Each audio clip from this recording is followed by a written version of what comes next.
Spears, how we doing? Tyler, I'm great, man. How are you doing? I'm doing awesome.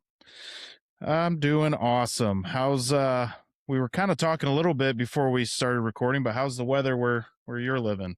Man, it's cold and it's overcast, and I am none too happy about it. We had this like false start to spring. I was out the other day in shorts and a t-shirt. I actually had visions of going out and mowing my lawn today, but we had this wicked storm come through last night, and it's basically mid 40s out there today. So it feels actually like it should this time of year. But my Southern boy blood has got me running inside and wearing long sleeves again. But it is the season, man. How about you? So I live in a small town that is filled with Amish. Majority of the population is Amish. And I think just about every one of my neighbors has already mowed their grass twice this year. I think most people in my neighborhood have mowed once. We heard the machines going like crazy the last 2 days, and I thought I'd get out today, but no, we are the grass is wet, and we got a storm alert till 1 a.m. in the morning, so we'll hold Oh till the man. weekend. Oh man. Yeah, we've definitely had our share of storms. It's been pretty nice. I mean, it's probably in the 60s here right now. I think this weekend, granted this episode will come out Wednesday, but I think this weekend it's supposed to get up to the 80s a couple times, so it's not too bad. I can't complain. Good deal. Yeah, it's always nice that spring transition. And the nice thing about that latitude where you and I are at, like me in the northeastern Kansas area, you in Indiana, is the springs here are pretty nice, pretty legit. Yeah, yeah, they definitely can be. We've had our share of some typically up to this point we've had snow come in April before. We've had 80, 90-degree weather in April before. So it's a mixture, but as of late, it's been pretty decent. Yeah, we are definitely looking forward to seeing the sun again around here. That's for sure. Same here. We've already got our camper all set up. We're ready to go. So Oh, sooner the nice. better. Good for you. All right, so I'm gonna go ahead and read bio just so everybody has an idea of who you are here. So, Dr. Chase Spears, combat vet and paratrooper serving 20 years as U.S. Army Public Affairs Officer. You turned down a promotion for lieutenant colonel as a major. We're going to get to that. You served in roles at the 55th Combat Camera Company, 4th Brigade Airborne, 25th Infantry Division, U.S. Army Alaska HQ, and Fort Leavenworth's Mission Command Training Program. Your deployments included Kuwait, Afghanistan, and multinational training exercises in Canada, Mongolia, Jordan, and Australia. You are published in the American, I don't know what that was supposed to say. The American Mind. American Mind. It added an A. Weird. I did it. The American Interesting. Mind, Real Clear Defense, The Washington Post, and Red State, and have provided expert commentary for News Nation, The Gateway Pundit, and American Family News. You have multiple degrees, including your most recent PhD in leadership communication.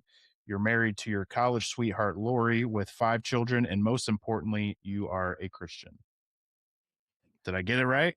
That is far more than people need to hear about me. So we have It checked paints a that good box picture. and can move on.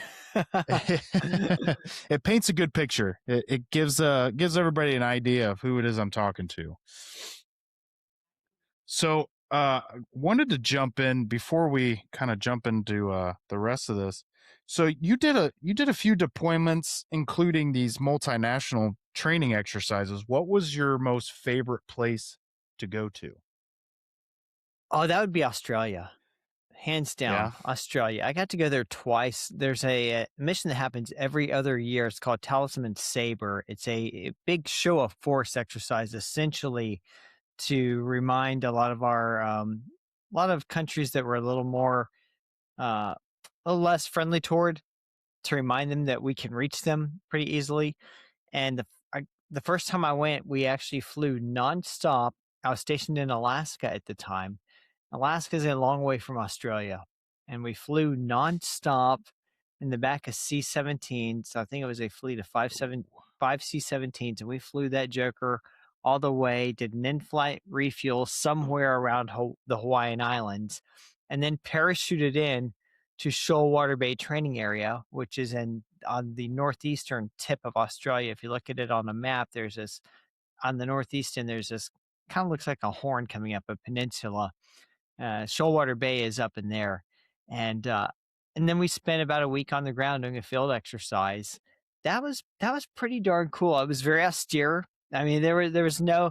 It was not like we went into Sydney and hung out and did the bridge and all Yeah. that stuff. I mean, we are in the field, and the field is the field. Whether you're in the field in Louisiana or whether you're in the field in California or whether you're in the field in Australia. But I will say what's different about the field in Australia is at night the kangaroos come out, and that was pretty darn cool because we were encamped around this open air. It was an airfield for us. It's not what most civilians would think of as an airfield. I mean, there's this. It's basically a clearing, and there happens to be a runway in it that's only used when there are exercises like this. It's not an airport by any means, but so there's this big clearing area, and we'd come out of the trees at night where we're encamped, and we'd just see the roos out there on the field, and it was that was a really neat thing. And the second time that I went was actually my favorite, and I didn't get to parachute in the second time because I was escorting some journalists with me, so I had to stay in the airplane. I'm watching everyone else jump out. I'm kind of jealous because I love jumping, but I've got to stay in the bird and land and then get these guys who I'm traveling with back to the training area. And that night was so cool because when I got back out there to Shoalwater Bay Training Area, I mean, it's pitch black by the time we get out there. It's late night, and you can see the Milky Way from Northeast Australia in a way that you cannot see it from here in the United States at all, just because of where Australia is on the globe versus where we're at on the globe. And there I was by myself, no tents, no unit to report to. One of the journalists that traveled with me got out there, immediately saw how austere stuff was, put his butt back in the truck and said, "I'm going back to town."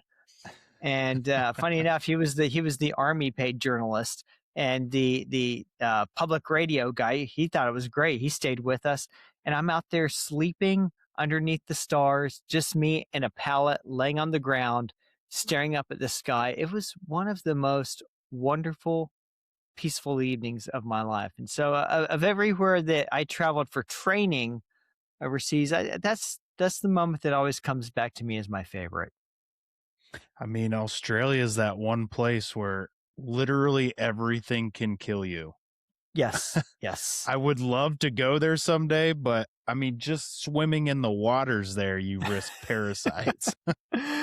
Yeah, the first time that we went was very organized, and it was a full on what we called a battalion uh, task force. And so again, we filled up 5 C-17s. That's a lot of people, and so it was very Mhm. organized. And we had a lot of trainings ahead of time, and we had several Australian liaisons come over and train up with us and give us the country briefings and tell us that exact same thing. Everything in Australia will kill you, mate. So watch out for this, and watch out for that, and don't put the livestock and everything. And funny enough, we came this close to having a fire in the tent that I was sleeping in, and so even the rations could potentially kill you there. But the second time, I wasn't in the unit anymore. I was up at the higher headquarters, and they needed a guy to kind of pinch hit last minute. Hey, can you go and get these journalists in on this exercise? And I'd been there before. I'm comfortable flying in C-17s. I really wanted to jump with them, but I said, yeah, so tell you, I can get back to Saltwater Bay again. That'd be great. And because I was a last minute add on and it was a much smaller contingent going, I was really on my own, and I loved it. That was even funner. Yeah, it sounds great. That sounds amazing. Honestly, I would be perfectly content with just jumping out of an airplane. That's something I've wanted to do my whole life. I've never done it. It's on my bucket list. You totally should. I have only done Army static line jumping, which is not by any means what the real world would consider, parachuting. It's not free fall, which is something that Mhm. I want to do. And when I'm not feeding as many kids as I am now, that's something that I would like to get into at some point. But yeah, it's pretty cool. I got to do 40 jumps over the course of 7 years in several states, a lot of them in Alaska as well. And there's nothing like parachuting into Alaska, especially in the winter time when you're parachuting into snowbanks. And quite amazingly soft landings, ridiculously difficult extractions. But yeah, it was a neat way of life, and of there's a lot that I don't miss about the army, but being a paratrooper is one thing that I actually do miss. So before we kind of jump a little bit more into your army career, where'd you grow up? I grew up in Central Florida. My family, when I trace my genealogy, we kind of hit the coast in the 1700s and the South Carolina and Virginia area, and kind of did this southern arc, if you will, across much of um, the deep South today through Georgia and Alabama and Mississippi. And then we had some family that kind of split off and went into Florida back in the 1960s. And so that's the branch that I'm descended from. Lived there till my teenage years, and then we ended up moving to Texas. And really, that was where I felt like I truly grew up. I love Florida, and I get back there from time to time for events. As a matter of fact, I'll be flying down next week to attend a conference down there in Tampa, and very much looking forward to it. We were talking a moment ago about missing the sun. I intend to shake hands with my old friend, the sun down there, and get some running in along the water while I'm in the area. But Texas is really where I felt like I grew up. There was something about as a young man moving from kind of a metropolis area to a smaller town area where we I learned the value of hard work. I learned what it was like to work outdoors with my dad. We went out and then worked literally out in the oil fields, and when you're extracting oil from the ground, it comes out of the well and then it flows through steel pipes back to the tanks. And these pipes can be hundreds, if not thousands of feet long.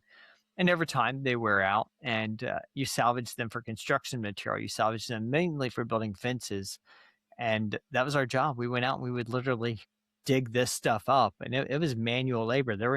We had no machines, no backhoes, no tractors. It was me, my brother, my dad out there with shovels and pickaxes and little cutting torches and sprayer bottles to try to keep fire danger down.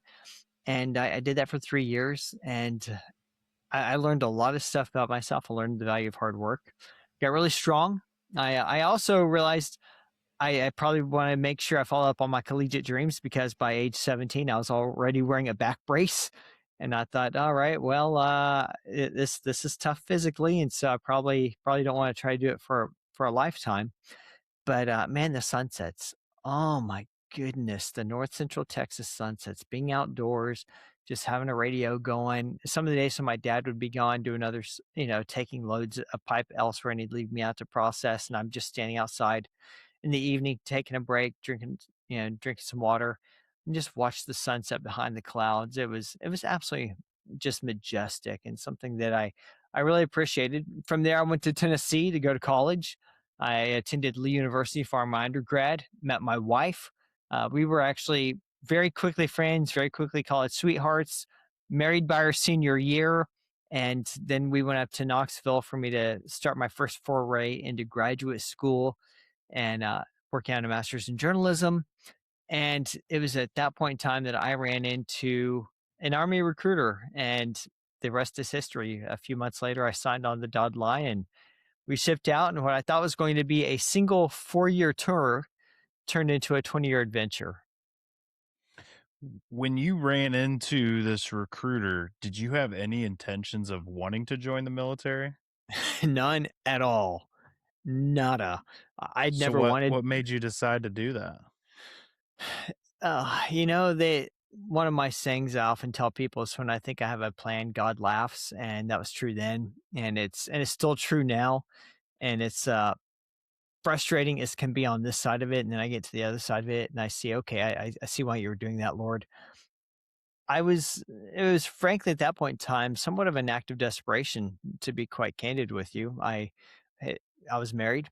Lori and I had a son. We'd conceived about 9 months after we got married. So here we are, just under 2 years married, and we've got a newborn in the house. And I'd gone to graduate school thinking that if I get a master's in journalism, I'll be even more competitive for jobs in journalism. And unfortunately, I had graduated into just a kind of a decade long period of time where journalism was consolidating, and it was incredibly difficult not only to get a paying job in journalism, but even to get unpaid internships because the job market was just evaporating. There was so much consolidation going on at this point in time as a result of the Telecom Act of 1996 that was signed into law by President Clinton. And I thought, okay, well, what's next? What else do I love besides journalism? Well, I love the law. And I was at the University of Tennessee at that point in time doing my journalism studies. And I thought, well, they've got a world renowned law school or a nationally renowned law school, and it's very respected. I could, law school is entirely different than the graduate school. It's an entirely different process. But I figured since I'm already in the grad school, I probably got at least a little bit of a head start if I wanted to get into the law school. At least I'd have respected professors be willing to help recommend me, and I could start building some relationships with the law school while I was finishing my journalism degree. So I started working part time at a law firm because I wanted to get a feel for what's the culture like, what's actually working in this like versus what dreaming about working in it's like. And I found very quickly I really did not like the firm and the atmosphere of a firm. I didn't like the culture of a plaintiff's law firm. And I'm sure that every firm is different, but that particular one that I worked for at that particular time just really made a bad impression on me. But the Lord was using it because it was in that job that I was down at the courthouse one day filing some paperwork on behalf of the firm, which I was a regular part of my job. And I ran into Staff Sergeant Robert Lusk. Never forget the man. We were riding the elevator together, and there he was, in his full dress uniform. And this is 2003. So Iraq and Afghanistan are both going full tilt. The Army is trying to plus up. The Army needs people. And at this point in time, I'm all I know is the Army is this kind of badass force. They've just toppled Saddam Hussein, and I'm really really proud of them. And I'm like, man, you guys are awesome. And he sensed a guy who would probably actually succeed in training. I was married, I had a child, I had no drug history, I had a college degree. So for him, I'm a prime target for enlisting. And so we had about a 7 month back and forth dialogue before I finally said yes and decided this is the road that I think is good for us to go. So um, it was not my first choice. It was not what I planned on doing. I never thought I'd be a military guy. If you would have looked at like my brother to this day still looks like a Marine. Everyone thought if anyone gets in the military, it would be my brother. It would not be me. As a matter of fact, when I told my dad I was considering the Army, and he was a veteran, he served back during the Vietnam era, he told me straight up, "You don't have the discipline for it, son." And I ended up doing 20 years and promoted pretty high up above where he had got to, and that's not a slight on my dad. He served honorably and did very well. And in time, he came to he never admitted taking those words back, but he came to realize his boy was up to the challenge. That's awesome. Um, so your brother's a Marine, you said?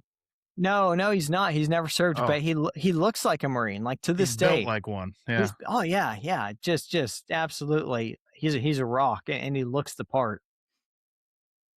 very nice. So when you went in, what were you originally trying to go in for? Was it journalism that you were wanting to go in for? Yeah, so there's a branch in the military called public affairs, which is very closely related to journalism, and it exists literally to be the military's conduit to journalists. And so that's what I went in specifically to do. And when you enter the military, there are two ways of entering. One is to enlist, or the other is to commission as an officer. And I was completely qualified to commission as an officer, but I very deliberately did not. The reason being that if you wanted to work in public affairs as and have that guaranteed, you had to enlist because when you commission into the army, you commission in, and then they choose where you will go. You were subject to the needs of the army, so they may have put me in. I could have been in infantry, or I could have been in administration or logistics, or wherever they need me is where they would have put me. I came in wanting to do public affairs, and to get the job that you want, you have to enlist, and then you sign a contract saying I'm enlisting for this particular job. Versus when you commission, you're commissioning for the needs of the army. And that's what I came in to do. And that was one of the conversations that me and Staff Sergeant Lusk had over those 7 months was what could I do? Because if I was going to spend time in the Army, I didn't want to come in and not, and say, okay, well, I served and that's honorable and I made a living for my family and that's the whole point of it. But I also wanted it to be building towards something that was part of my dream of what I wanted to do.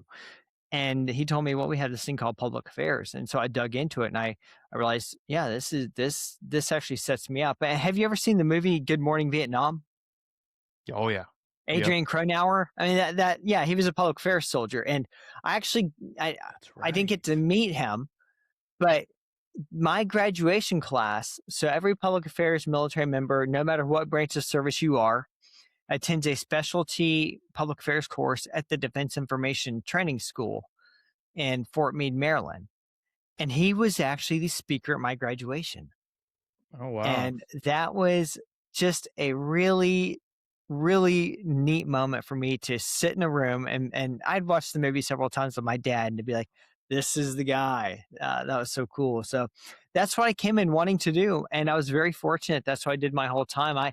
My very first deployment to Kuwait, I was one day at the dining facility at Camp Air John, and my brigade commander. So I'm a specialist, which is pretty darn low level. And my brigade commander, who's a full colonel, pretty up there, gulfs between us. We're at the both at the hand wash station. You gotta wash your hands before you go in. And he looks at me and he says, "Where are you sitting, Spears?" Or "Who you sitting with, Spears?" I said, "No one, sir. I'm just here by myself to get some lunch." He said, "You're sitting with me." "Yes, sir." And so we go through the line and we go find this table in the back and he looks at me and he says, "What are you doing, Spears?" I'm like, what do you mean? What's the question, sir? I don't understand. Like, I'm trying to think, like, what am I messing up on? Is there some discipline problem I'm unaware of? Like, have I messed something up? Is there a rumor about me? And so I'm like, "Sir, I'm not sure what you mean." And he said, "Why are you enlisted? You need to be an officer." And he made it very abundantly clear to me over the course of that lunch. I have no idea what we ate. I wish I would have gone back to my room and journaled it. I didn't. But he made it abundantly clear to me he expected me to apply for officer candidate school. And so I did. And that one of the risks of applying for officer candidate school was, again, if you get commissioned, you're subject to the needs of the Army. But again, I've got my brigade commander here saying, "I expect this packet from you on my desk." And so I didn't want to disappoint him. That was a big hint of him having confidence in me. I didn't want to let go of. And I commissioned as a signal officer, which is IT. But as it happens, the Army had at that point in time a single combat camera unit, and they still have it. And they staffed it with signal officers. And so I went straight from enlisted public affairs to commission to combat camera, and combat camera is kissing cousins to public affairs. And so I was an information operator my entire career, which is really, really kind of a unicorn thing to do in the Army.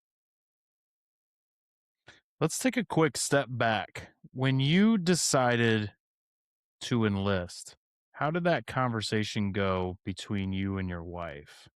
I'm sure that wasn't an easy conversation, and I'm sure that's part of the reason why it took 7 months to pull the trigger, but how did that conversation go? That was a conversation I was not looking forward to. And the 7 months, funny enough, the story I think is going to be a bit of an opposite of what may be going through your mind right now. The hesitation was mainly on my part because I had never envisioned myself as a military member. I had never run like I like a couple of jogs in my life. I was not a runner. I was not into fitness by any means. I was significantly heavier than I am now. And I didn't have the confidence. All I knew of the military is kind of the full metal jacket thing. And I'm like, man, they're just gonna like they're just gonna like beat me down every day. Like this is gonna be awful and I'm not gonna make it. They're gonna kick me out. So I was hesitant. But finally one day I went to my wife, and again, we're in Knoxville. We're living in this very small apartment, me, Lori, and our son. And I go up to her, and I wish she were here because she tells the story so much better than I do. But as she tells me, I'm going to try to mirror this. I came up to her and was very hesitant about wanting to share this idea with her about a way that I thought that I could make a living with for the family. And she told me later I would that my level of nervousness and slowness and being able to convey to her and the long lead up to telling her what I was thinking about, that she was almost worried that I had been propositioned by someone to do something illegal. And I was debating like, should I do this illegal thing that would make us a bunch of money? And so when I finally spit it out, the army, she was so happy because she grew up in the Air Force. Her dad was an Air Force officer. And so for her, it was kind of a thing of, oh, I can go back home to the military and I can shop at the commissary again and we can live on a base or we can live in a military community and I can be with military wives. Like she grew up with all of this. And so this was something very familiar to her. And her dad had enjoyed serving. And so she had predominantly positive memories. And so when I brought this up to her, I was the one that was shocked because I bet. I thought she's going to be like, "Are you kidding? We're at war and you might have to go away." She's like, "Where do I sign you up? Let's she, like you want she to get was you." ready. Oh, she was ready. She was ready, Freddie, man. And so that was really kind of the last thing for me of realizing, okay, maybe this is the door the Lord is opening. Maybe this is where I'm being steered because every other door that I'm knocking on at that point in time is just being slammed, closed, slammed, closed, slammed, closed. And I couldn't figure it out because I thought I'm a competitive candidate. I work hard. I've done everything that someone should be expected to do to be able to get a start in this field. And in hindsight, I see this is the direction the Lord was pointing me toward. And it's not one that I would have chosen, but it led to much greater outcomes, I think, than had I got my way. And that was my next question is during that 7-month build up time, did you feel like this was something that God was pushing you to do? I didn't feel the Lord was pushing me to do it at that point in time. I really didn't. And I was much, I don't want to say I was theologically immature then as to juxtapose that I'm theologically mature now. I am more mature than I was then, and I hope that will continue. But I was much, much, much less mature than I am now. I was very immature at that point in time. And so I didn't have a good sense of like, all right, where's the Lord's hand in these things and what's he doing? And frankly, I was struggling with a lot of anger about, hey, I'm trying everything that I know to do, and I have been a good boy, right? Why is this not working out? And so I didn't feel necessarily like, hey, the Lord is trying to push me in this direction. But in hindsight, pretty quickly, I came to realize I think this is the way the Lord was directing my paths, and I often have the song come to my mind that thy word is a light unto my feet and day lamp unto my path. And what stands out to me about that is as much what it doesn't say as what it does. It doesn't say thy word is a high beam to my front or a skylight to my above. It says a light unto my feet, a guide into my path. I've got you where you're at right now. And every step you take, I will hold you. And yet you have to take steps in faith. And every step has been in faith. Even in the military, there were a lot of steps in faith. And now that I'm out of the military, I'm back to every step is in faith. But no, I didn't feel being pushed. But in hindsight, I came to realize this I do believe the Lord was guiding me there, not forcibly, but definitely guiding. When it comes to the communication between kind of jumping here a little bit, when it comes to the communication between the military and the general public or the military and the federal government or however that works, I guess how does that work? What did your position look like? So I held several different positions across 20 years. and they changed. Everyone was a little bit different. My very first position was as a content producer. So I was producing content for radio, I was producing content for television, B roll clips, radio packages, television news packages for Armed Forces Radio Television News Network. And so when I started off, I was very much a hands on. I'm producing content to try to help the public have an awareness, a viewpoint into what is their military doing, because that is the whole point of public affairs. Public affairs exists to provide a window into what is the military doing. It's there to try to be a bridge between two entirely different worlds, which is the civilian world on one side and the military world on the other, neither of which understand each other nor speak the same language. Even though the military is drawn from the public, we are really, it's an almost alien culture, if you will, in Mhm. every way imaginable. And so our role is to try to bridge that as much as possible. And so my very first job was in content production and then in assisting journalists on the battlefield with being able to get their materials uploaded. Keep in mind, this is pre broadband internet day. So they're literally uploading via tape through satellite transmission systems, one of which I managed at that point in time. Then when I commissioned as a combat camera officer, it was all kind of executive management. I was a platoon leader, I was an executive officer, so at that point in time, I'm responsible for training people who are doing similar tasks. I'm responsible for ensuring their welfare, their discipline, uh, or making sure they're all the things that they need to do administratively and organizationally is done so that they are ready to deploy as teams when necessary. My next job was as a director of public affairs for the 4th Infantry Brigade combat team, the one that I went to Australia with that very first time. And so at that point in time, I'm supervising a team of guys who do the jobs that I did when I first started out. And so I'm developing communication strategy. I'm essentially the editor for their written work. I'm the executive producer for their video work. I'm the one who is offering communication counsel to the commander. And so and every job kind of built on this. Everyone was going to a little bit higher into the clouds in terms of how are we helping guide commanders now on, hey, if you take this action, you can take this action if you want. Here's how it's going to be perceived.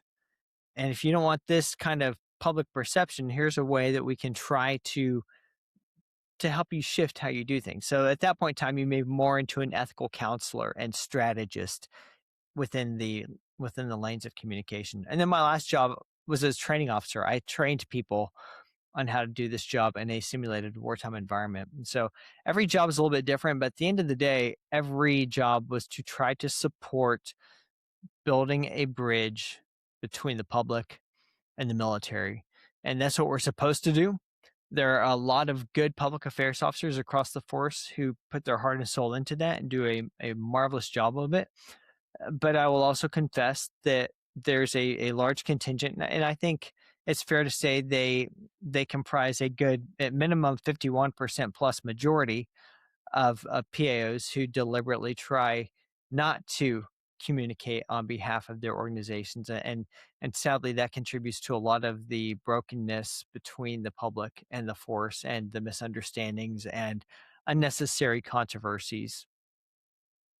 Well, I think it's safe to say that a lot of people, a lot of U.S. citizens have started to lose faith in the federal government, regardless of who's in office, right? So I think one of the questions may be, is this program, do you feel like the program is successful either then or now? Is it doing what it's supposed to be doing? And why is it not? No, overwhelmingly it's not. And there are pockets of excellence. And there's still some really good PAOs in the force. Some of them I still know and stay in touch with. There are individuals who try. And so when you look, you'll occasionally come across, okay, that unit's getting after it, that command's doing a good job. But writ large, the overall field of public affairs, and specifically in the Army, is not doing a good job, and I would argue is often failing. I'll give you an example from one of my last jobs. Do you remember the recruiting crisis of 2022? Yes. And so I've got a lot of scar tissue on that because I had seen a lot of the conditions being set for that, and was trying desperately, spitting into the wind to warn people, hey, these actions are going to have a trust impact, and being told I didn't know what I was talking about. And then lo and behold, 2022 happens, and we see a lot of the outcomes that anyone who is paying attention could have seen coming. And that's what I was going to say. The average citizen that's watching everything unfold with COVID and the mandates and everything that's going on predicted that was going to happen. When you start forcing members of the military, I get it. Like, obviously, I was not a member of the military myself. I have family and friends that were. I understand that when you join the military, you line up and you go and get your vaccines and you go and get your shots and do all these lab tests. Like, I get that. But when you start mandating a vaccine that there's very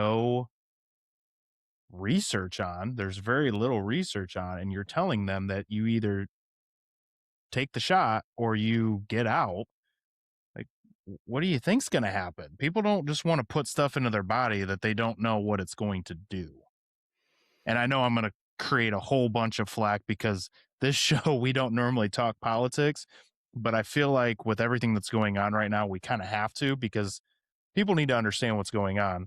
And the majority of the population that listens to my show works as first responders. And whether to the audience, whether you like it or not, your job is extremely political. It may not feel like it's super political for you, being the low man on the totem pole, or just beating, maybe you're an officer of some sort within your department. It may not feel very political to you now, but I am telling you without a doubt that it is very political. And if you aren't paying attention to what's going on, it's going to come out and rear its ugly head right at you. And you're not going to know what to do to how to handle it. Two authors who really helped my thinking on this, Tyler, are Frank G. He wrote a book on discourse analysis, and then Karl von Clausewitz, who, of course, is so much more well known for his grand treatise on war that was published posthumously back, if I recall correctly, it was 1823 that it was published. And Frank G said, politics is about who does and doesn't have access to resources. That is what the political is. It's about how do we, who are all individuals who want to live in a group context, whether it be an organization or a state or a city or a county or a neighborhood, we all want different things. We all have competing desires and wills. The political is about how do we manage those wills so that we don't essentially undercut each other's rights, and resort to violence at the end of the day, as human beings are often prone to do when we don't get our way long enough. Which is why God gave us the blessings of the ministry of state. I mean, this goes back to Romans 13. Why the state exists? That it was created by God as a ministry for the beneficial good of mankind, part of common grace, just like the state of the family. I'm sorry, the government of the family and the government of the church. You have the government of the state, and they all serve distinct purposes. And then, so G talks about how it's about who doesn't have access to resources, and how are we deciding how we're going to manage these finite things together for the maximum benefit of everyone. Karl von Clausewitz then takes it before G talks about how war is an extension of policy. War is policy by other means. And then in my further reflection and research and scholarly work on this, I talk about how wars, we only talk about war when it's actually a shooting match. You put tanks on a battlefield, or you put combatants into a scenario, and now you're at a state of war.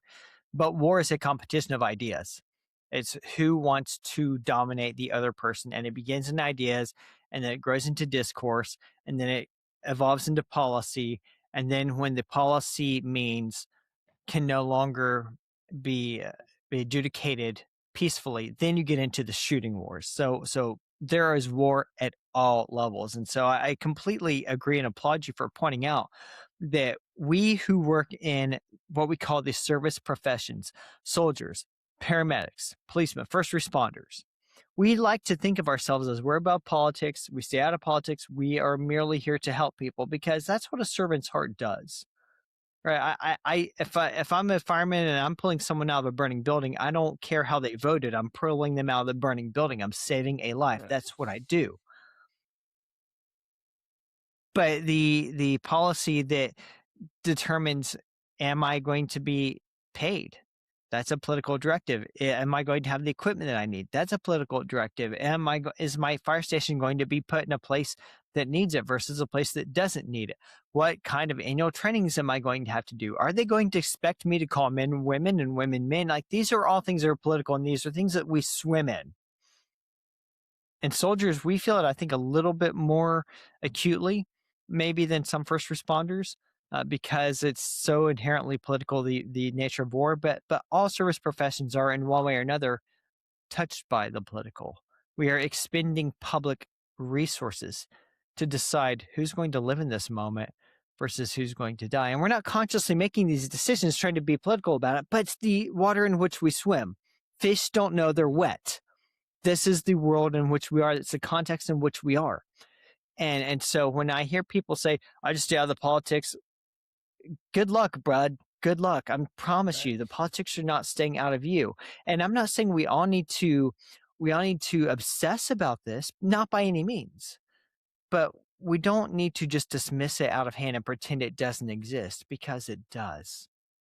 Well, and I'll take it a step further. If there's anybody that's listening that doesn't think politics affects them in their career, I will just tell you that there is a career fire department near me that has been battling for over 400 days to get a contract with the city. Over 400 days.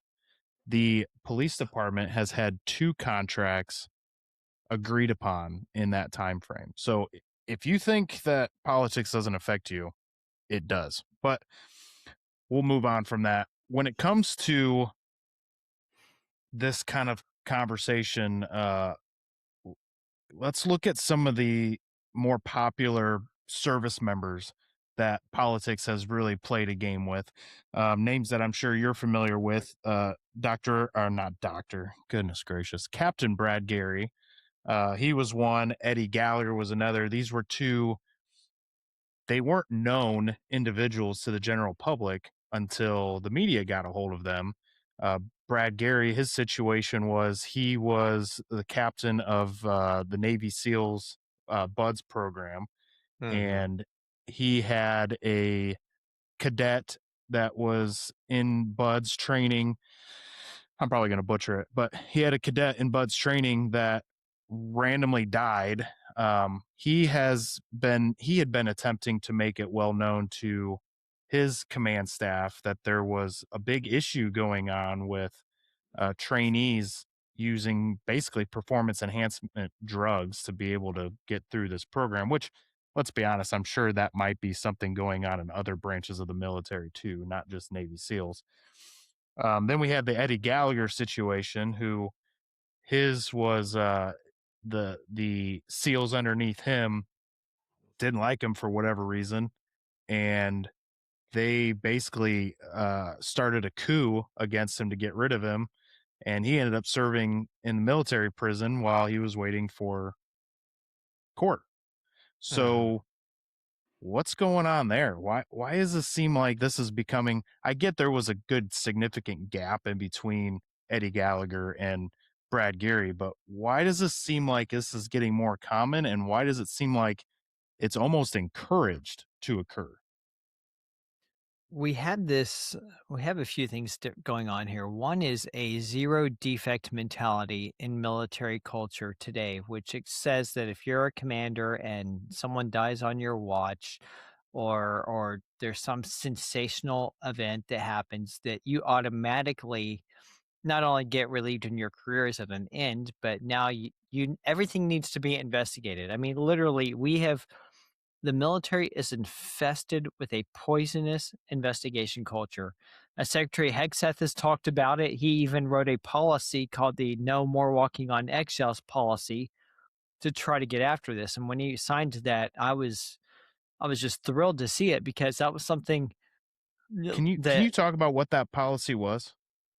Yeah, the policy was one to try to defang the investigative culture of the military. So let me cut me off if I'm going too in the weeds here, but I want to set as much context as I can. So in the military, there are two predominant investigating agencies that cause the most fear in military members' hearts. That is EO, Equal Opportunity, and IG, Inspector General. Now, of course, there are others like your Criminal Investigation Services, JAG, NCIS.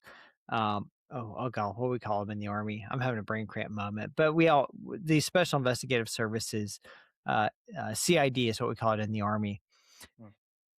But the main two are EO and IG. And no one wants to get an EO or an IG. And that system has become so very weaponized to where if a soldier merely doesn't like something that you're doing, or you're just enforcing basic discipline against a military member, they can go.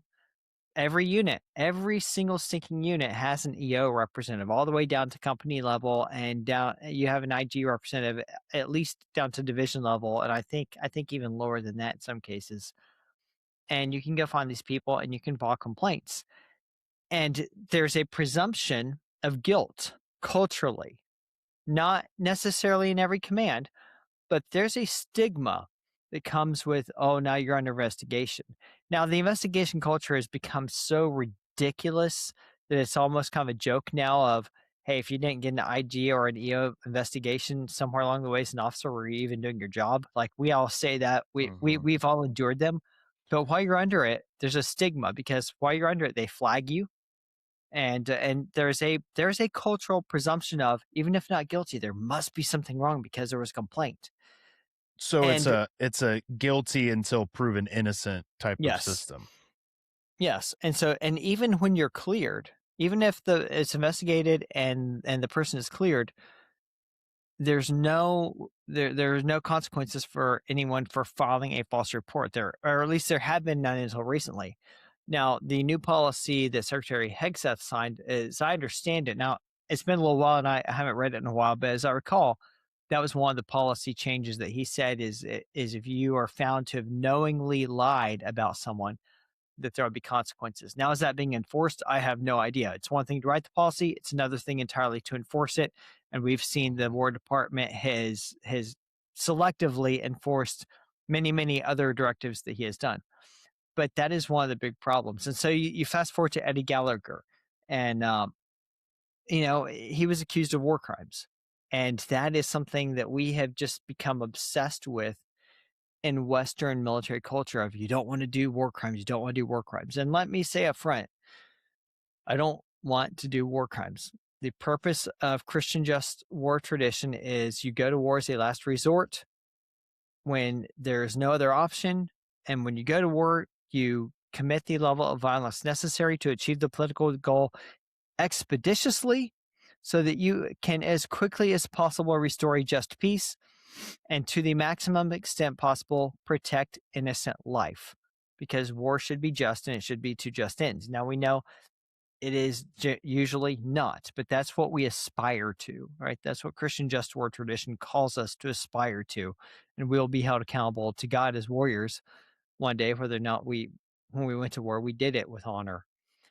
But at the same time, war is something where you have to break things, and there is collateral damage, and there are gray areas, and there are times you have to take a shot and you find out later that was the wrong shot to take. But that's why we call it the fog of war, right? That's why war should always be a last resort, because it will be hard, it will be bad, it will be tough, things will be broken, and innocent life will be lost. It's just a sad nature of the post Genesis 3 world in which we live.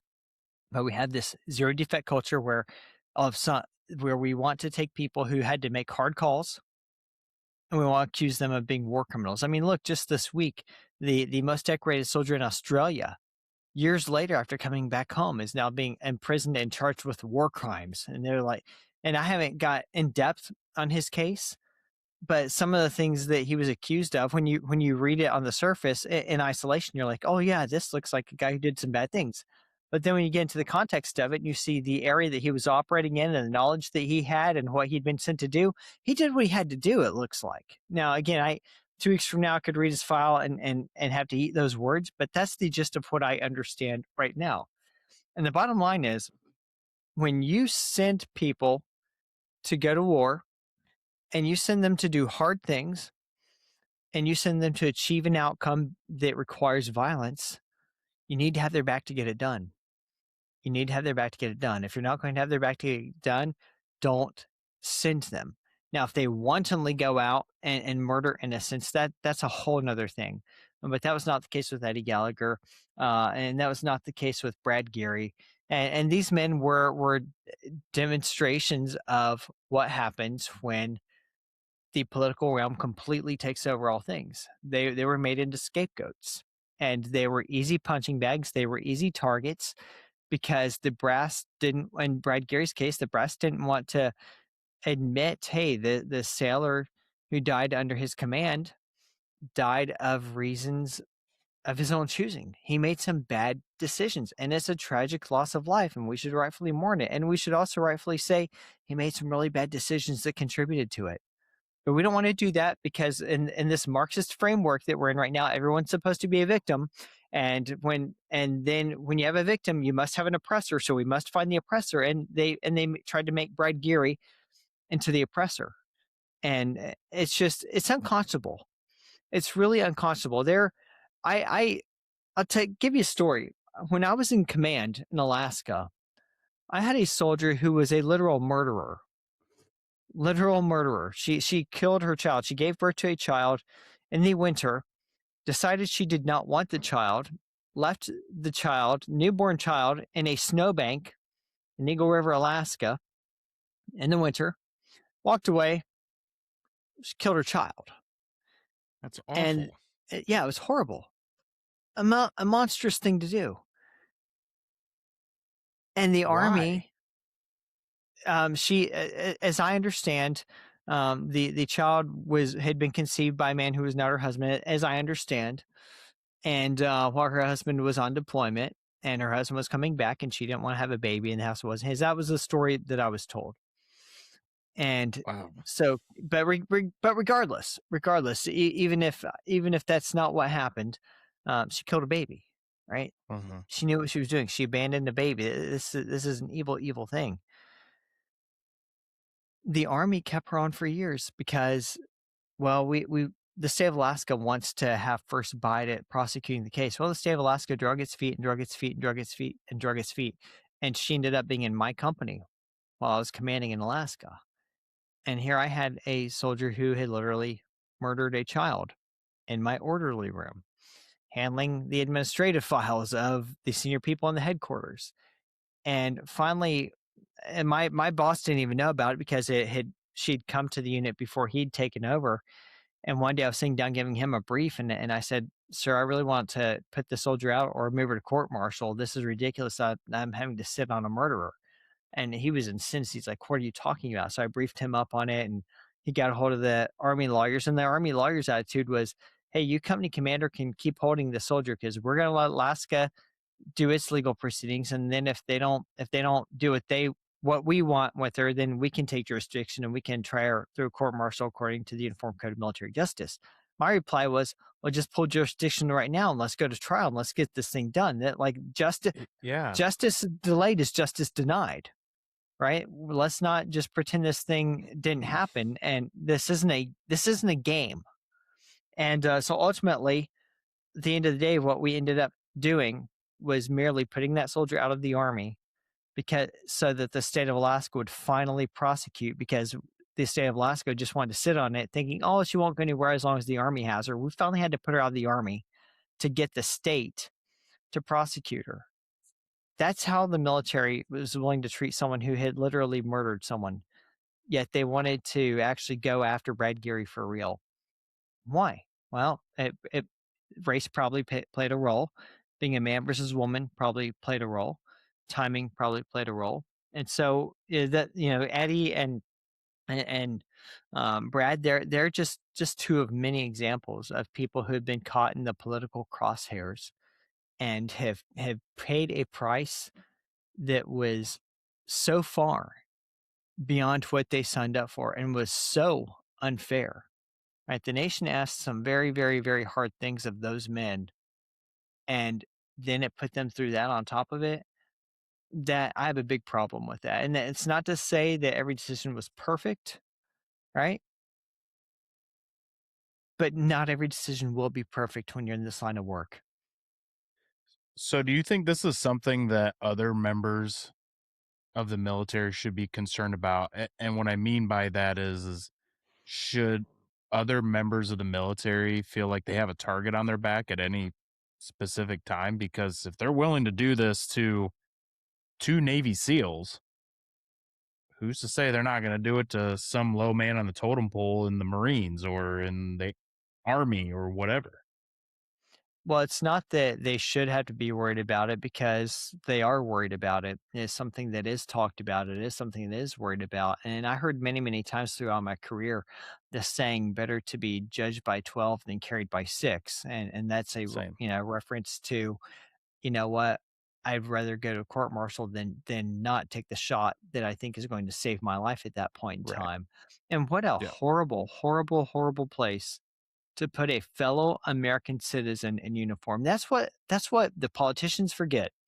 We are their fellow citizens who happen to be wearing a uniform, doing work that most of them would never be willing to do, but they're the ones who sent us to do it. They may say, "Well, I we mean, didn't sign declaration." they won't even send their kids to do it too. They'd rather just send lower class, middle class citizens to go do the dirty work for them. Absolutely. And the attitude that let me I'm going to branch a little bit on this. The attitude that we see from them is the same attitude we see from a lot of the general public is you knew what you signed up for. This is just comes with the Yeah, job. You knew what you signed up we for. see that Like, too. I did not sign up to be a second class citizen. I did not sign up Yep. to have every little decision that I made second guess. I'll give you another story. I had another one who was in command. I had a sergeant first class, so rather high ranking non commissioned officer, attempt suicide one night with a with a weapon that's fired. I'll say it that way, so you don't get deplatformed.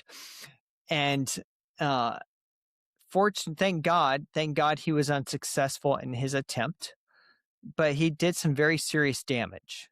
And you never forget when you walk up on someone and see what that kind of thing does to the human head. We'll put it that way. Yeah. And he survived, thank God. But I remember thinking how fortunate, and I shouldn't have to think this. I'm what I'm about to say. I just feel dirty even saying it. But I remember that morning after he was in the hospital and everything, feeling a sense of relief that thank God I sat with that man last night and talked with him, and then took him to the hospital and made him talk to an MD and had the MD assure me that he was not a threat to himself nor anyone else and that I could let him go home without having to worry. Because had I not done that, Tyler, I have near 100% certainty that I would have been placed under an investigation for his actions. Oh, what Yeah. did you do, Commander? What did you not do, Commander? What Hmm. signs did you see? Because I was concerned for this person. And so I the last thing I could think of was I'm going to take this person to the hospital. And the hospital assured me, no, what you're thinking is wrong, that he's not exhibiting any of the signs. And I'm thinking, I'm concerned. I'm concerned. And I remember thinking to myself, man, thank God I took him to the hospital, right? And should I have even had to think that? But it's just the way it is. It's just the way it is because the military has this culture that's always looking for, okay, something bad happened. Whose fault is it? Whose fault is this? You know what? Sometimes it's the fault of the person who did it. And sometimes it's just the way things happened. So I think it goes without saying, however, what do you think needs to change within the military to get us back to where we need to be? Because, we talked about earlier, I asked you, the communication is not there. Like everything's a big secret. Everything's got to be classified. Whatever. The American citizens are not aware of what the military is doing. They're not aware of what's going on in the federal government. It's one of those like behind the curtain, don't look back there type situations. My grandfather, he was a prisoner of war during World War II, and nobody communicated with the family, letting them know it was him and two or three other friends that were all from the same area that had gotten captured together. Nobody communicated with the family saying, Mm, hey, your loved one is a POW. They found out from the newspaper. The local mm. newspaper had issued an article with their faces on the article saying, three friends go into the war together, three friends are captured together. Obviously, the communication's not there. There's a huge gap. There's something failing miserably. What do you think needs to change, or how do you think they can change it, or can they, or are we just so far gone right now that it's too late? We can't even fix this problem. Well, I refuse to black pill on anything, and so I think there's always a way to get to the solution because the people who want to hold things broken didn't get there by accident. They got there through commitment. So I believe that if we commit, likewise, we can right ships. Now, the the the example of your grandfather, I'm reminded of the movie We Were Soldiers Once and Young, based on the book by Hal Moore, and you see this just heartbreaking scene of the guy, the Western Union telegram driver, driving there on to Fort Benning, carrying the letters that are the casualty notifications. So one thing that came out of that since the time of your grandfather's service was they have casualty notifications down to a science. It's a perfected process. It really is. Like that what happened to your grandfather and his colleagues, that will never happen again. So long, at least not under the current casualty notification program. And I've been through that training twice.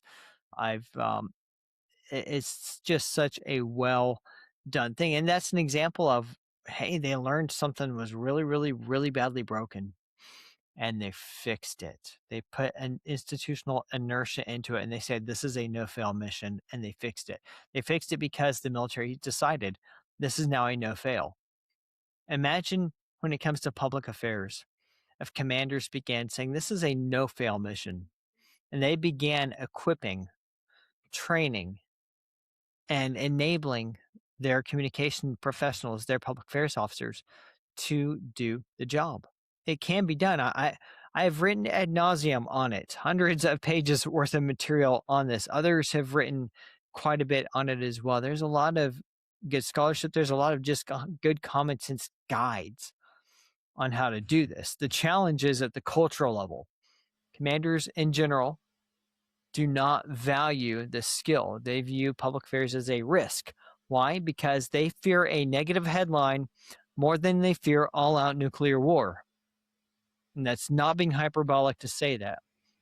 They are terrified of, what if a story about my unit or a unit near me or in my purview or somewhere in my sphere of influence, or God forbid, even worse, what if my name comes out in a headline or an article that doesn't present me in the most possible favorable light? And so they clamp down. They do everything they can not to talk. I had my very first brigade commander I ever worked for told me day one, he said, Chase, the media is your enemy, and the job is to be seen in them as little as possible, which goes against everything that I came in the military wanting to do, being a communicator. And we went, we went head to head on a few things, and I won some, and he won more. But I never violated my oath. I never lied, never lied, and I always found a way to still get the job done. Sometimes I had to get some help from higher, and that was not in ways to undermine him, but sometimes I had to get help from higher to help remind him hey, this is the law that you have to follow, just, ethical counselor, just like a JAG, just like a chaplain. And the second brigade commander I worked for, he got it. He saw communication as a way to help the unit do better and help him do better career wise as well. He saw the value in it. And so, but most commanders, it's a cultural thing. If we would get away from this silly corporatized notion that of zero defect commanders, to where you have to be perfectly in this cog, if you will, to succeed in the military. I mean, some of our best World War II generals were men who failed multiple times throughout their careers, but their talent was recognized and it was understood. Through failure you learn. But now we have this culture of, if you fail at something at any point along the way, you are defective and must be sidelined. And that creates this fear, which gets commanders to clamp down on many, many things. A lot of the issues we see with them is a hyper risk aversion, but we also see an aversion to communicate. If we could change that culture and get commanders and prove, hey, you can fail at this thing, and if you're still a good leader, you can still advance and you can still lead well. Then I think over time you could get the kind of men in who aren't afraid to communicate. Now there will always naturally be a bit of a friction between the military and the press. That's a historical thing. That's just the Sure. reality of humanity, because the military has issues and the press, Lord knows, it has its issues. Don't get me started on that. But it all starts at the top. It's a cultural thing. And so it's hard work. That's the thing, is cultural work is hard work. Where systems are easy to change. The systems don't change culture. Culture changes systems.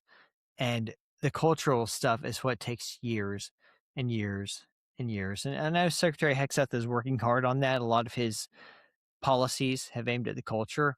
The challenge is you need about 20 years worth of leadership that looks just like him to begin to turn that cultural tide. And are we going to get that? That's the question. Will the voters allow that? I don't know that it's just up to the voters, but I do see your point. I know we're kind of running out of time, and there's a couple important things that I definitely wanted to discuss with you, and it has to revolve around this quote unquote war with Iran. Hmm. The big thing that I want to talk about, and that's on everybody's mind, is our relationship with Israel. So it's no secret that we have sent our military planes overseas to drop bombs, send missiles, whole nine yards. We've got our Navy ships out there. We've got all those things. Obviously, Israel's firing their missiles. They're doing the things that they want to do. But now there's the fear, the promise of putting boots on the ground in Iran. And Israel's already come out and said they have no intentions of putting boots on the ground. They want our boots on the ground, which, let's be honest, Israel's not a big country. I don't know that they even have enough boots to put on the ground, let alone put people in those boots. But I'm curious to know what your thoughts are on the relationship between the United States and Israel. One other thing before I let you speak on that, there's a lot of people that interpret the Bible and say that Israel is the promised land. Israel is the chosen faith, which we could have a whole separate conversation about that. But Israel is the chosen faith. They're the chosen people. We are to support Israel at all costs. And I'm just going to leave it in your hands and take it from there. Yeah, there are two separate episodes right there in that one single line of questioning. Yeah. I've been asked about this a couple of times recently, and I've written a little bit about it as well. And this would be an easy area for a critic to say, "Ah, see, we've caught Chase in a reversal." And in some ways, that would be a fair criticism, and I would not level that as unfair, though. I would say here's the grander context. I'm a global war on terrorism veteran. I spent 20 years in the military in a context defined by war. I've gone to Afghanistan. I have saluted the remains going by on carts getting in body bags to be put on the helicopters more times than I ever want to the rest of my life. I've walked across dead bodies. I've had soldiers under my charge come home with Purple Hearts. So this is I have a son who is currently deployed to that region. This is not an abstract topic for me. I have been against any new wars because the nation has not shown a willingness to commit the necessity of personnel, resources, and violence to get the job done. Again, going back to Christian just war tradition, if you go to war, you commit to do it expeditiously, restore the just peace, and then bring people home. That's how it ought to be. There, what we've got into instead is this weird historical era where we've really kind of made war the top U.S. export. And I thought back to when things collapsed in Kabul. I told my wife, I said, okay, we're wrapping up Afghanistan, and that I could do a whole nother episode about what a betrayal that was and the way it ended and what I struggled through as an Afghan vet on that. But I told her, I said, we'll have another major war at some point in the next couple of years. And how do I know that? It's not because I have a crystal ball or because because I have insight into the future. It's because I know that the companies that hold most of the ground in Crystal City, Virginia, across the street from the Pentagon, are not interested in having their stock prices go down. So it will be arranged for there to be another war. And sure enough, we got two for the price of one. We had the war between Israel and Hamas, and we had the war there in Ukraine as well, both of which we are sending the majority of materiel for. And so that's all. I haven't answered your question yet, but I want to give the context to understand. I'm against wanton war just for the purpose of it. So why do I think it's a good thing that we went to war with Iran? Because I do. We have lived in a season, a historical season that constitutes the entirety of our lives, Tyler, in which we don't know a world in which Iran is not the leading state sponsor of terrorism, where Iran is not leading, training, equipping, and funding the majority of havoc happening in the world, where Iran hasn't been murdering Americans wantonly the entirety of our lifetimes. And the majority of those of the soldiers that we lost from my brigade in Afghanistan, when the analysis was done on the weapons that ended their lives, there were clear Iranian fingerprints on that. And so the Iranian regime is evil. And I have for years thought, how amazing would it be if that thing could be made to collapse? Now, I'd need to, where are you going to fill it with? That's the question, because power pours a vacuum. And as we saw with Iraq, like we got rid of Saddam, and what did we get instead? For a while, we got ISIS.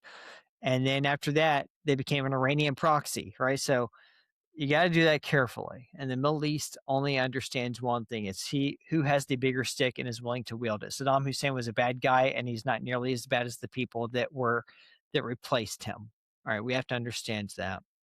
But I have believed that Iran is immoral and evil in every way, and would have supported anything that we could do to crush that regime.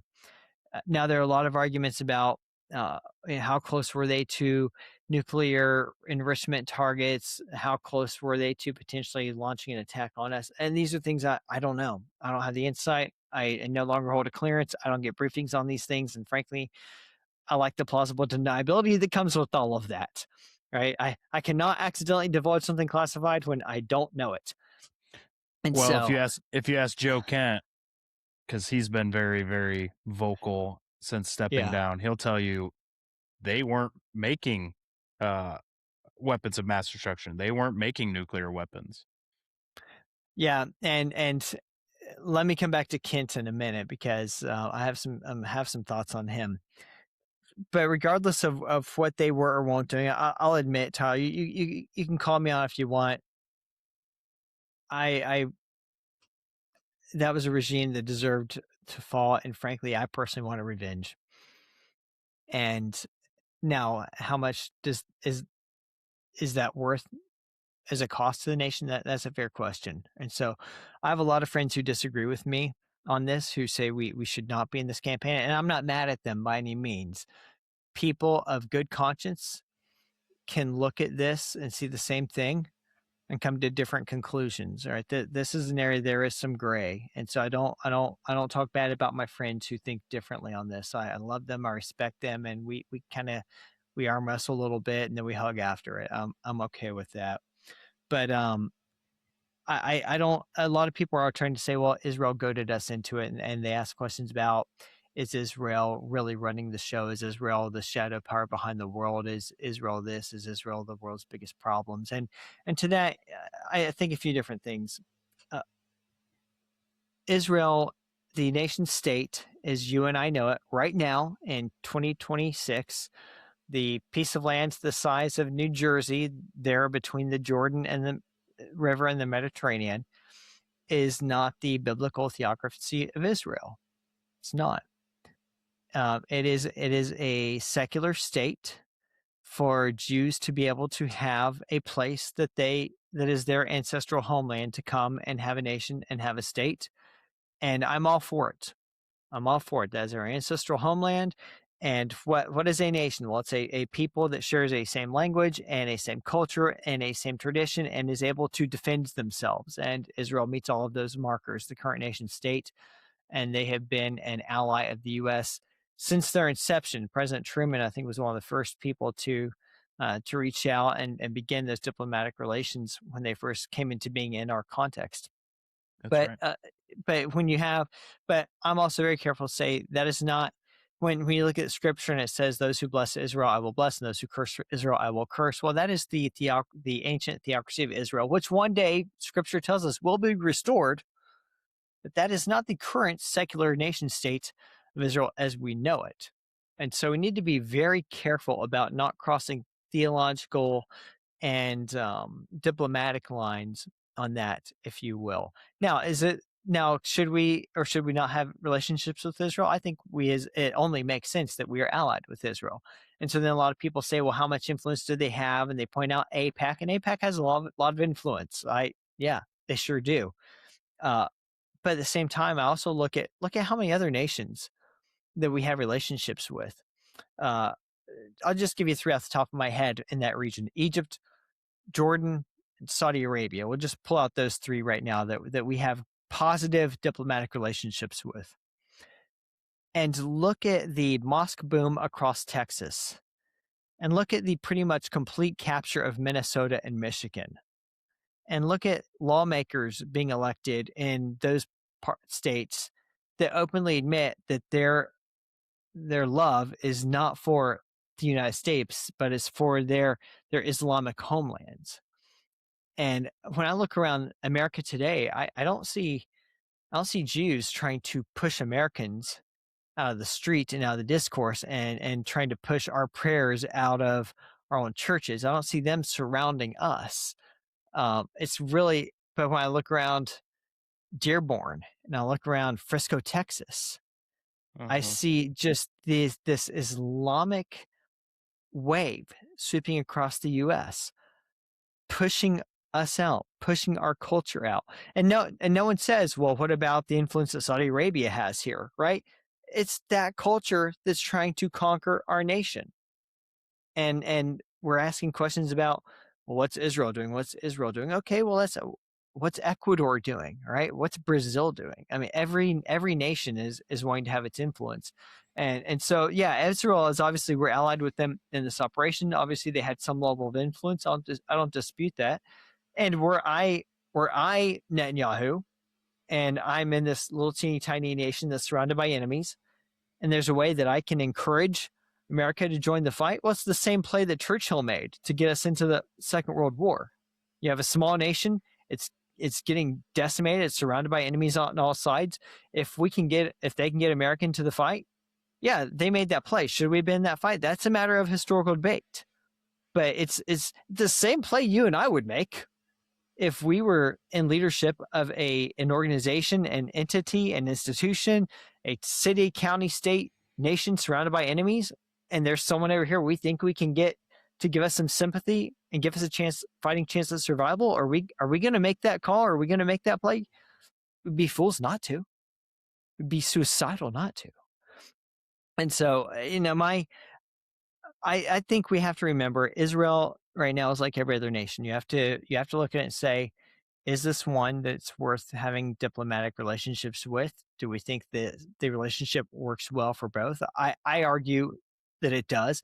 Is Israel perfect? Oh Lord, no, by no means. There, it's a fallen state, just like every other nation. And there are many, many, many ways I take the current state to task morally, and especially the attacks on Christians in the nation. I've got a big problem with that. Uh, but I have a problem with how much attention we focus on just trying to pick on Israel, almost a neo anti-Semitism that I think is growing, and I think that's very dangerous. And when we have other countries that are quite literally committing conquest on our own soil, pushing us out of our own culture and our own homeland, that's where we should be asking that question much more in depth. I think this is a perfect example of what we were talking about earlier. People are scared. People are Mhm. afraid. People are looking for answers and they're not getting them. We're Mhm. asking, we've and I'll be the first to admit I am probably more on the right than I am anything else. I voted for Trump. I voted for this administration. I voted for him based off of the promises that he made. I voted for him, same thing back in 2016. I voted for him then too, because I truly saw where things were going and I voted for more communication and we're not getting it. I feel like there's like I said earlier, there's more questions than there are answers. So I think the majority of the citizens in the United States are we're this is where conspiracy theories come from, right? We're Mhm. not getting answers to our questions that should be answered. So we're assuming that, okay, Israel's running our government now. Netanyahu's telling us exactly what we need to do. And on the flip side of that coin, he's over here still bombing Lebanon and he's killing Christians over here. He's blowing up Christian churches in his backyard still. Like he's doing all of these things. It's no secret that every war Israel's ever been in is a holy war. They've been like that since thousands of years ago. It's always been like that. Those are the kind of concerns that I have. I don't want to be associated with that's like me being associated with somebody like having a best friend who's a rapist or a murderer or something and still saying, "Yep, that's my best friend right there. I'm going to do anything I can for him." I can't stand by that. Now, do I think that we should be attacking Israel? No, absolutely not. Because just because Netanyahu's doing something that we don't agree with doesn't mean the rest of the Jewish population deserves to be treated poorly as well. I don't agree with that. Just like I wouldn't want any other country to look at us and say, wow, America's a bunch of idiots because of our government. It's not all of us, it's a handful of people that decide to make their own decisions. I think we're running out of time, but there are a couple questions I want to ask you that I ask every single guest on the show. And I just want to get your quick opinion on these. What is one assignment or one moment or experience that changed the way you approach your job? Mm. In 2017, I was really blessed. The Army sent me on a fellowship to Georgetown University there in Washington, D.C. to do a master's in public relations and corporate communication. Now, the whole issue of fellowships is in the news of lately because Secretary Hegseth recently decided to cut ties with the majority of elite schools, and Georgetown is an elite school. So I'm not sure yet if the program I went to is affecting this. It probably is. And I support that move because from what I've heard from subsequent students is the program is not what it was when I went to it. But when I went to it, it was an exceptionally strong program. that changed the way that I viewed my role as a communicator and made me realize the leadership role inherent to communication. And it was at that point in time I actually got started writing. I'd always wanted to write. I had never had confidence in my ability to write. I never thought anyone would care what Chase Spears thought. So why put it down into an essay? But it was there that I got the confidence. I had some really great faculty. Most of them don't teach there anymore. A couple of them, I think one of them still does.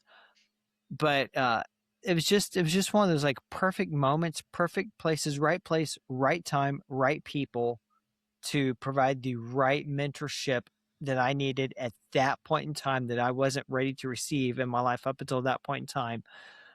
And I began writing at that point in time and getting published and seeing there's a whole nother realm of ideas out here external to the Army that I should be engaging in. And it also opened my eyes to just how much the Army does not want their public affairs officers talking about ideas. And I learned that began my kind of the institutional uh, fray, if you will, that I went through that opened my eyes to other things that led into my doctoral dissertation research about the political realities of the military. And so I look back on that very fondly, even though I think it's probably a good thing to reevaluate these elite school fellowships. That one at that place at that time with those people was life changing for me, and a moment that my wife and I both look back on and say, I am a different person having been through it. Awesome. Last question. If you had a chance to meet your younger self, what is one piece of advice that you would give? Man, this is I'm gonna hope I don't get misty eyed on this. Tyler, I struggle through this part because I'm a father of five. I have two boys, three girls. My three girls are still at home. My two boys are now grown and out of the house. And one of the things that I'm struggling with right now is all the time that I spent away and deployments and training for deployments. And even when I wasn't deployed, time that I would stay late at the office because I wanted to be a good officer and I wanted to give my max to the Army. And when I come home, I'd still be on the government phone, still working emails, and still making calls and coordinating things. And so I let my work consume me, and I believed it was all for a righteous purpose. I am helping to make the world a safer place for my son. So I'm trading time with my children to give security to my children. That was the bargain that I thought that I was making, and I was wrong. I was wrong. We had just last month, Lieutenant Colonel Brandon Shaw was killed on the campus of Old Dominion University by a terrorist that we imported. We went out, we were the Bush promise was we'd go over there and fight them over there so we don't have to fight them here. Well, we went and did our part, and then the country imported them over here. And I felt that closely because Brandon Shaw and I were classmates at the Command and General Staff College at Fort Leavenworth together. He was my section leader.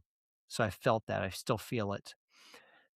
We had the soldiers shot in DC. Again, that was an Afghan national that we brought over during the fall of Kabul. Go fight them over there. So you want to fight them over here. And what did we do? We imported them over here. And so what I wish I could do is I could go back and I could tell that younger version of me, don't miss your sons growing up. Make as many memories with them as you can. Spend as much time with them as you can. When you have to pull away for your duties, because this is how you earn a living, you have to do that, and you give the time you need to your men and to the institution.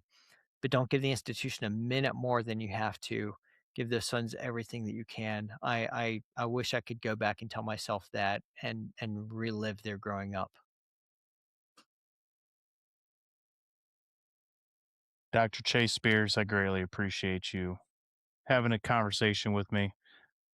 I would love to have you back on the show. I feel like there's so many more questions that I could ask. And I I'd be think happy to, man. I feel like we just got warmed up.